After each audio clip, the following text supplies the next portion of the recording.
মানুষ ভূত তাড়ায় শুনেছেন, কিন্তু এই ভূত যে স্বয়ং মানুষের সংসার চালায় সেটা কি শুনেছেন? ঠিক শুনেছেন, আমাদের পশ্চিমবঙ্গে এইগুলো সবই সম্ভব।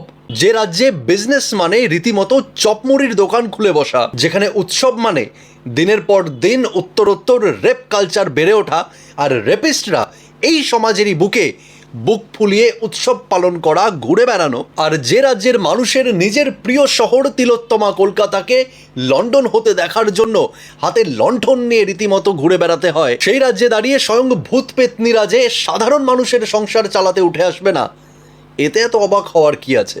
তাহলে আসুন খুলে বসা যাক, না মানে খুলে আলোচনা করা যাক। শুরু থেকেই এক রাস স্বপ্ন আর কয়েকটা বছরের স্ট্রাগল, আর একটা বার তারপর যদি আপনার ফেসবুক থেকে ইউটিউব কোনো একটি চ্যানেল একটা বার দাঁড়িয়ে গেল, মানে সেখানে চ্যানেলে আপনার যদি লক্ষাধিক লাইক আর সাবস্ক্রিপশনের ঝড় উঠে এলো, তাহলে সেই বর্তমান পরিস্থিতিতে দাঁড়িয়ে কে আর এত কষ্ট করে কন্টেন্ট খুঁজতে চায়? তখনই রীতিমতো কাছাটা গাঁটে গুজে নিয়ে দিনরাত লেগে যান ভূত ধরতে। মানে হলো, আপনার চারপাশে থাকা মানুষদের জীবনে, যার জীবনে ভূতের উপদ্রব যত বেশি, বা ব্ল্যাক ম্যাজিক থেকে শুরু করে জাদু টোনার উপদ্রব যার জীবনকে তছনছ করে দিয়েছে বা এক সময় দিয়েছিল, খুঁজে আনতে হবে সেই সমস্ত অভাগা প্রাণীগুলোকে, মানে মানুষগুলোকে। আপনার লক্ষাধিক সাবস্ক্রাইবার্সদের ভিড়ে একবার সেই হট সিটে বসে মুখ দেখাতে পারলেই যে সেই বক্তা হয়ে উঠবেন রাতারাতি সেলিব্রিটি, এই টোপটা যত সাধারণ মানুষের জীবনে আপনি প্রফেশনালভাবে ফেলাতে পারবেন, ততই উঠে আসবে দিনের পর দিন একটা রাঘব বোয়াল। মানেটা কি? যার জীবনে যত যন্ত্রণাদায়ক গল্প, যার জীবনে যত মুখরোচক গল্প ঘটনা, সেই হবে ওই হট সিটের প্রথম অধিকারী। আর ঠিকের কারণটা কি? সালা আমরা সাধারণ জনগণ জন্মই নেই দিনের আলোয় আস্ত এক বোকা হতেই, আর সেটা বছরের পর বছর কোনো ভোটের ব্যালট বক্সের থেকে শুরু করে কোনো হরার পডকাস্টের হট সিটি হোক না কেন, সালা আমরা সব জায়গাতে নিজেরাই কন্টেন্ট। আর যে হরর পডকাস্টের ঝুলি থেকে বেরিয়ে আসছে সব থেকে তরতাজা আর মুখরোচক মশালাদার ঘটনা, সেই চ্যানেল ততই হিট। আর এইভাবেই ঠিক এই সমাজের, এই রাজ্যের অবলা ভূত প্রেতনীরা নিজেদেরই অজান্তে একের পর এক চালিয়ে যাচ্ছে বর্তমান সমাজের বহু ইউটিউবারের পেট বা সংসার। তাই এই সমাজের বুকে দাঁড়িয়ে যে অবলা আর নিতান্তই নির্বোধ ভূত পেতনীরা আমাদের তথা এক শ্রেণীর ইউটিউবারদের পেট চালিয়ে যাচ্ছে, সংসার চালিয়ে যাচ্ছে, আজকে তাদের স্পেশাল দিনে মানে ভূত চতুর্দশীতে তাদের সম্মান প্রদান না করলে নিছকই তাদের অপমান করা হয়।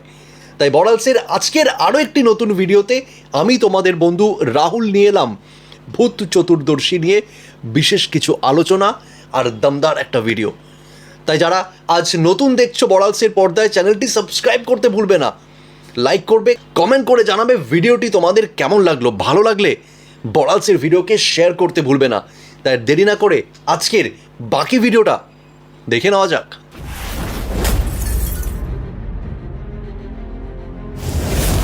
শুভ দীপাবলির ঠিক আগের রাত, অন্ধকারের বুক চিরে সেদিন জ্বলে ওঠে 14টা প্রদীপ। কেউ বলে পূর্বপুরুষদের আত্মার শান্তির জন্য, আর কেউ বলে ভূত তাড়ানোর জন্য। নমস্কার আমার এক্সটেন্ডেড ফ্যামিলি, বড়ালসের তরফ থেকে আজ আমি তোমাদের বন্ধু রাহুল আরও একটি নতুন ভিডিওতে তোমাদের সবাইকে স্বাগত জানাই।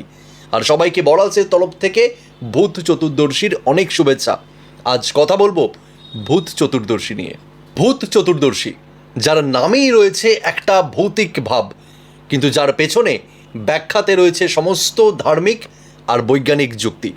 বাংলা ক্যালেন্ডার আর তিথি অনুযায়ী কার্তিক মাসের কৃষ্ণপক্ষের চতুর্দশীর রাতের সেই শুভ তিথিতে এই দিনটা পালিত হয়।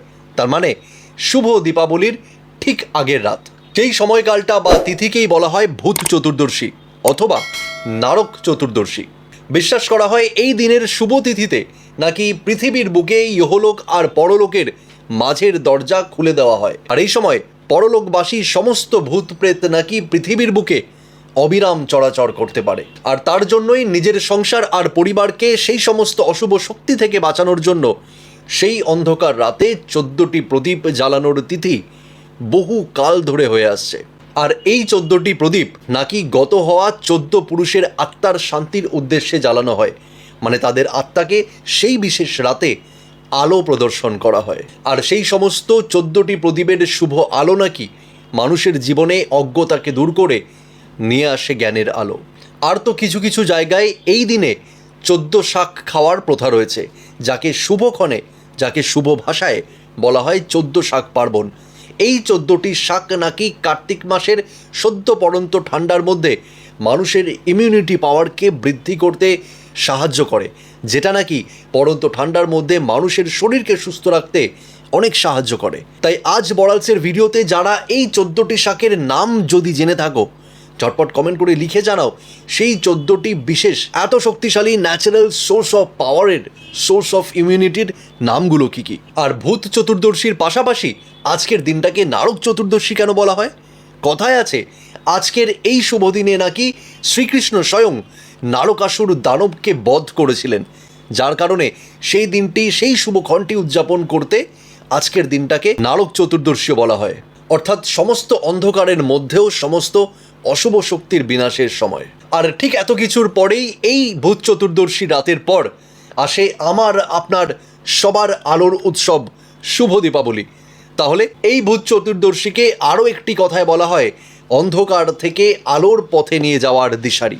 তাই এবার থেকে যখনই ভূত চতুর্দশীর রাতে সেই 14টি প্রদীপ জ্বালাবে, শুধু মনে রেখো এটি একটি প্রথা নয়, এটি আমাদের আন্তরিক প্রার্থনা। আমাদের জীবন থেকে শুরু করে এই সমাজের অন্ধকারাচ্ছন্ন মনোভাবকে দূর করে এক আলোর পথে নিয়ে যাওয়ার প্রার্থনা, এক আলো উজ্জ্বলময় দুনিয়াকে আহ্বান করার প্রার্থনা।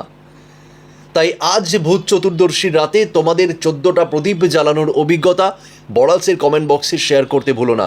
ভিডিওটি ভালো লাগলে লাইক করো, শেয়ার করো। আর যারা আজ বড়ালসের চ্যানেলে নতুন, চ্যানেলটি সাবস্ক্রাইব করে যেতে ভুলো না, যাতে এরকম আরও অনেক ইনফরমেটিভ আর এন্টারটেনিং ভিডিও তোমাদের সামনে সবার আগে নিয়ে আসতে পারি। নমস্কার বন্ধুরা, আমি তোমাদের বন্ধু রাহুল। আজ আরও একবার অসংখ্য ধন্যবাদ জানাই ভিডিওটি শেষ পর্যন্ত দেখার জন্য। ততদিন সবাই খুব ভালো থেকো, সুস্থ থেকো।